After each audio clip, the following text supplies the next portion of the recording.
All right, we're going to read the next chapter in The Borrowers. It's chapter 7. I'm in the library. I am on the freshly cleaned carpet in here. Mr. Bisden took all the little carpets from the rooms, and he kind of cleaned them while there's nobody here.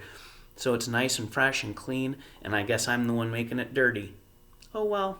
Okay, so here we go. Chapter 7. When we left off, they explained to Arrietty that something happened to Eglatina. We can only assume she was eaten by a cat because they never told her that it was dangerous from under the floorboards.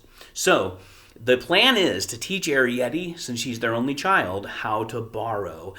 Pa's not real big on the idea because it is dangerous, but he knows he's got to teach her. So that's where we're at. For the next 3 weeks, Arrietty was especially good. She helped her mother tidy the storerooms. She swept and watered the passages and trod them down. She sorted and graded the beads, which they used as buttons, into the screw tops of aspirin bottles. She cut old kid glove into squares for Pod's shoemaking. She filled fishbone needles to a bee sting. She filed fishbone needles to a bee sting sharpness. She hung up the washing to dry by the grating so that it blew in the soft air. And at last, the day came. That dreadful, wonderful, never-to-be-forgotten day when Homily, scrubbing the kitchen table, straightened her back and called, "Pod!" He came in from the workroom, last in hand. "Look at this brush," called Homily. It was a fiber brush with a plaited fiber back. Said Pod, "worn down." "Gets me knuckles now," said Homily, "every time I scrub." Pod looked worried. Since he had been seen, they had stuck to kitchen borrowing, the bare essentials of fuel and food. There was an old mouse hole under the kitchen stove upstairs, which at night, when the fire was out or very low, Pod could use as a chute to save carrying. Since the window curtain incident, they had pushed a matchbox chest of drawers below the mouse hole and had stood a wooden stool on the chest of drawers, and Pod, with much help and shoving from Homily, had learned to squeeze up the chute instead of down. In this way, he need not venture into the great hall and passages. He could just nip out from under the vast black stove in the kitchen for a clove or a carrot or a tasty piece of ham, but it was not a satisfactory arrangement, even when the fire was out. Often there was hot ash and cinders under the stove, and once, as he emerged, a great brush came at him, wielded by Mrs. Driver, and he slithered back, on top of Homily, singed, shaken, and coughing dust. Another time, for some reason, the fire had been in full blaze, and Pod had arrived suddenly beneath a glowing inferno, dropping white-hot coals. But usually at night, the fire was out, and Pod could pick his way through the cinders into the kitchen proper. Mrs. Driver's out," Homily went on. "It's her day off, and she," they always spoke of Aunt Sophie as capital S, she, "is safe enough in bed." "It's not them that worries me," said Pod. "Why?" exclaimed Homily sharply. "The boy's not still here." "I don't know," said Pod. "There's always a risk," he added. "And there always will be," retorted Homily, "like when you was in the coal cellar and the coal cart came." "But the other two," said Pod, "Mrs. Driver and her, I always know where they are, like." "Well, as for that," exclaimed Homily, "a boy's even better. You can hear a boy a mile off. Well," she went on after a moment, "please yourself, but it's not like you to talk of risks." Pod sighed. "All right," he said, and turned away to fetch his borrowing bag. "Take the child," called Homily after him. Pod turned. "Now, Homily," he began in an alarmed voice. "Why not?" asked Homily sharply. "It's just the day. You aren't going no farther than the front door. If you're nervous, you can leave her by the clock, ready to nip underneath and down the hole. Let her just see at any rate." "Arrietty!" As Arrietty came running in, Pod tried again. "Now listen, Homily," he protested. Homily ignored him. Arietti, she said brightly, would you like to go along with your father and borrow me some fresh fiber from the doormat in the hall? Arietti gave a little skip. Oh, she cried, could I? Well, take off your apron, said Homily, and change your boots. You want light shoes for borrowing. Better wear the red kid. And then as Arietti spun away, Homily turned to Pod. She'll be all right, she said. You'll see. As she followed her father down the passage, Arietti's heart began to beat faster. Now the moment had come at last. She found it almost too much to bear. She felt light and trembly and hollow with excitement. They had 3 borrowing bags between the 2 of them. In case, Pod had explained, we pick up something. A bad borrower loses many a chance for lack of an extra bag. And Pod laid these down to open the first gate, which was latched by a safety pin. It was a big pin, too strongly sprung for little hands to open, and Arietti watched her father swing his whole weight on the bar and his feet kick loose off the ground, hanging from his hands. He shifted his weight along the pin toward the curved sheath, and as he moved, the pin sprang open, and he in the same instant jumped free. You couldn't do that, he remarked, dusting his hands. Too light. Nor could your mother. Come along now. Quietly. There were other gates, all of which Pod left open. Never shut a gate on the way out, he explained in a whisper. You might need to get back quick.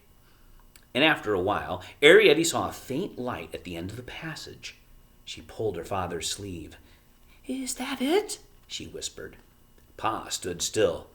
Quietly now, he warned her. Yes, that's it. The hole under the clock. As he said these words, Arietti felt breathless, but outwardly she made no sign. There are 3 steps up to it, Pod went on. Steep like. So mind how you go. When you're under the clock, you just stay there. Don't let your mind wander, and keep your eyes on me. If all's clear, I'll give you the sign. The steps were high and a little uneven, but Arietti took them more lightly than Pod. As she scrambled past the jagged edges of the hole, she had a sudden, blinding glimpse of molten gold. It was spring sunshine on the pale stones of the hall floor. This reminds me of in the morning when we come to school, and at the end of the hallway, that light shines in through those windows, and it's almost blinding at some times of the year, isn't it? That's what she saw, that blinding sun off of the floor. Standing upright, she could no longer see this. She could only see the cave-like shadows in the great case above her and the dim outline of the hanging weights. The hollow darkness around her vibrated with sound. It was a safe sound, solid and regular. And far above her head, she saw the movement of the pendulum. It gleamed a little in the half-light, remote and cautious in its rhythmic swing. Yeah, so they're inside clocks like that. There's a little pendulum that helps keep the time and keep things moving. And you guys made a pendulum, didn't you? Let's see. The hollow darkness. Arietti felt warm tears behind her eyelids and a sudden swelling pride. So this, at last, was the clock. Their clock, after which her family was named. For 200 years it had stood here, deep-voiced and patient, guarding their threshold and measuring their time. But Pod, she saw, stood crouched beneath the carved archway against the light. Keep your eyes on me, he'd said. So Arietti crouched too. She saw the gleaming golden stone floor of the hall stretching away into the distance. She saw the edges of rugs like richly colored islands in a molten sea. She saw, in a glory of sunlight, like a dreamed-of gateway to fairyland, the open front door. Beyond, she saw grass, and against the clear, bright sky, a waving frond of green. Pod's eyes slewed around. Wait, he breathed, and watch. And then in a flash, he was gone. Arietti saw him scurry across the sunlit floor. Swiftly he ran, as a mouse runs, or a blown-dry leaf, and suddenly she saw him as small. But she told herself, he isn't small. He's half a head taller than Mother. She watched him run round a chestnut-colored island of doormat into the shadows behind the door. There, it seemed, he became invisible. Arrietty watched and waited. All was still except for a sudden whir within the clock. A grinding whir it was, up high in the hollow darkness above her head. Then the sliding grate of slipped metal before the clock sang out its chime. 3 notes were struck, deliberate and mellow.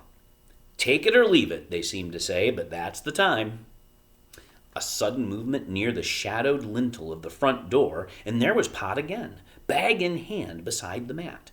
It rose knee-deep before him like a field of chestnut corn. Arrietty saw him glance toward the clock, and then she saw him raise his hand. So one of the fun things to do is to really try to imagine, what would it be like if you were a teeny tiny person and able to run? What would those things look like? And things would look very different. They'd be so much bigger, wouldn't they? And we would seem so much smaller. Oh, the warmth of the stone flags as she ran across them. The gladdening sunlight on her face and hands. The awful space above and around her. Pod caught her and held her at last and patted her shoulder. There, there, he said. Get your breath. Good girl. So when she looked up at the regular-sized ceiling, to her, it's so high. It's kind of like if you ever go to a building that has a high ceiling like that, it kind of makes you dizzy to look up at it, and that's what was happening to her. Panting a little, Arrietty gazed about her. She saw great chair legs rearing up into sunlight. She saw the shadowed undersides of their seats spread above her like canopies. She saw the nails and the strapping and odd tags of silk and string. She saw the terraced cliffs of the stairs mounting up into the distance, up and up. She saw carved table legs in a cavern under the chest. And all the time in the stillness, the clock spoke, measuring out the seconds, spreading its layers of calm. And then, turning, Arrietty looked at the garden. She saw a graveled path full of colored stones, the size of walnuts they were, with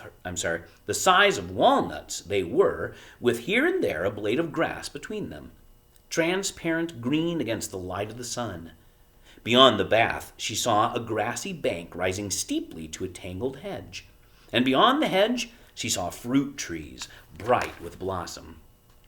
Here's a bag, said Pod in a hoarse whisper. Better get down to work. Obediently, Arrietty started pulling fiber. Stiff it was and full of dust. Pod worked swiftly and methodically, making small bundles, each of which he put immediately in the bag. If you have to run suddenly, he explained, you don't want to leave nothing behind. It hurts your hands, said Arrietty, doesn't it? And suddenly she sneezed. Not my hands, it doesn't, said Pod. They're hardened like. And Arrietty sneezed again. Dusty, isn't it? She said. Pod straightened his back. No good pulling where it's knotted right in, he said, watching her. No wonder it hurts your hands. See here, he exclaimed after a moment. You leave it. It's your first time up, like. You sit on the step there and take a peek out the doors. Oh, no, Arrietty began. If I don't help, she thought, he won't want me again. But Pod insisted. I'm better on me own, he said. I can choose me bits, if you see what I mean, seeing as it's me who's got to make the brush. And that's the end of the chapter, where Arrietty finally gets to kind of get out of their house and see what it's like beyond.